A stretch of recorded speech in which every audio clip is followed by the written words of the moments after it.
gonna be honest, I never anticipated making a Blue Lock manga video, but here we are. As you know, or don't know, I have an ongoing Blue Lock live reaction series, link down below, and I'm not gonna lie, I folded like a fucking omelet. I did, alright, I did. I caught up to the anime. Stop the cap! I got invested and I read the fucking manga. 5 hours later, and it's 1 a.m. on a Thursday night, and I've just read 150 plus chapters catching up to the manga, and I was absolutely blown away. First things first, let's get this out of the way. Blue Lock is not meant to be extremely scrutinized. There are a bunch of flaws I picked up while reading, like neglecting characters, edgy dialogue, slice of life portions that weren't necessary, etc, etc, etc. But the enjoyment factor was through the fucking roof, more than enough to warrant a video. When you stop inspecting every nook and cranny of its technical quality, it truly is such an entertaining read. This might be recency bias, but this might just be one of, if not the best manga in terms of pure enjoyment. I was jumping up and down,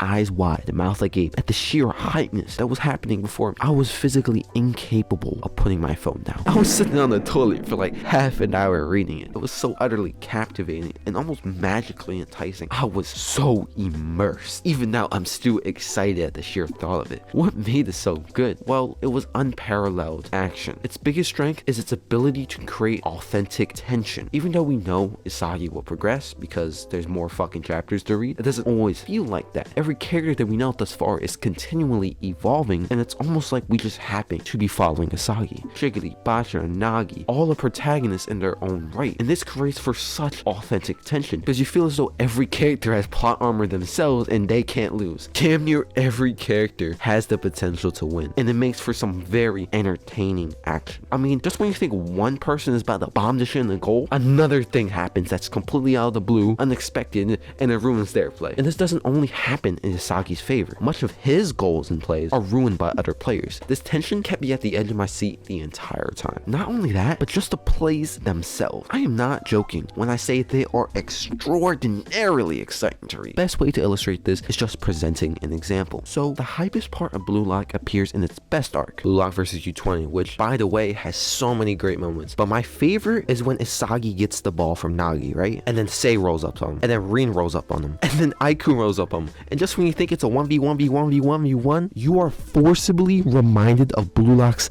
dark horse, Baru. He rolls up, but something is different about this motherfucker because he got guys on his back trying to hold him down, but he don't give a fuck as he egotistically bombs that shit into the goal with lightning effects, intense shadows, and just this raw ass vibe to boot. And just when you think the hype can't get topped, this motherfucker starts celebrating, and this shit is just hard as fuck. The driving force behind this hype factor is the art. The art is fucking stunning. The paneling, the facial expressions, the movement, they all add up to this intensity. Everyone has this sort of aura around them. Sei has these like numbers to show that he's super calculated, and Isagi has the puzzle pieces to show how he adapts. Like, it looks cool as shit. It looks cool as shit. You cannot lie. When you first saw this fucking panel with fucking Baru, you did not shit your pants. And I also thought Blue Lock had some really strong characters.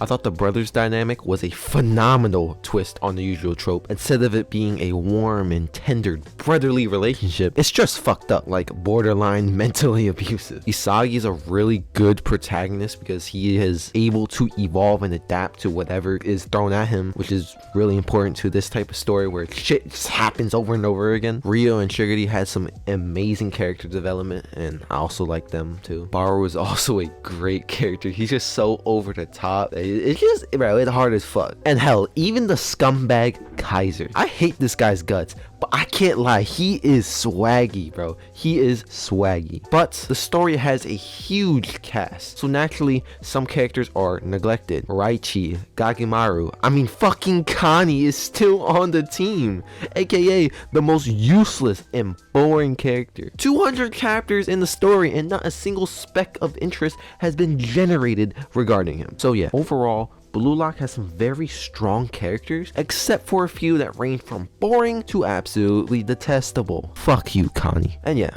Blue Lock was one of the hypest reads of all time. The U20 and second selection arc are both 10 out of 10 in my opinion, and the current arc is a very close 8.5 to a 9. My rating at this point in time for Blue Lock is a solid 9 out of 10. Thanks for watching.